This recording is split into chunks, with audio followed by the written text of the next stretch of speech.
नमस्कार दर्शक बंधु ट्रुथ किंग यूट्यूब चैनल को आपण मानक स्वागत।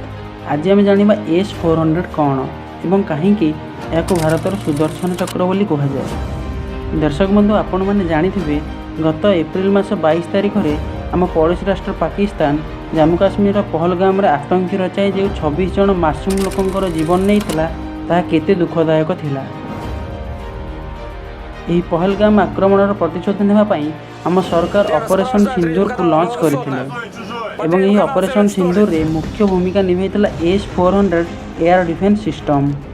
दर्शक बंधु S-400 एयर डिफेंस सिस्टम एक सुपरसोनिक एयर डिफेंस सिस्टम अटे जार प्राइस होउची $4.43 अर्थात इंडियन रुपीज रे यह प्राय 45,000 कोटी टंका अटे।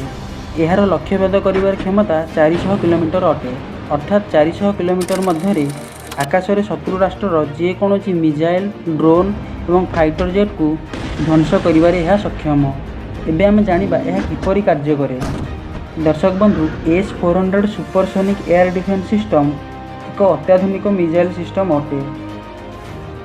यह आधुनिक ज्ञानकौशल निर्मित राडार सिस्टम संजोग में काम करथाय अर्थात शत्रु राष्ट्र जेकोसी ड्रोन मिसाइल तथा फाइटर जेट को 400 किलोमीटर मध्य राडार सिस्टम द्वारा ट्रैक करा जाई मिसाइल तार लक्ष्यभेद करिथाय एवं शत्रुर मिसाइल फाइटर जेट आदि को आकाश में ध्वंस करिथाय। तेणु यह भारतर रक्षा कवच कहुए। यह आकाश में सुदर्शन चक्र परि काम करे।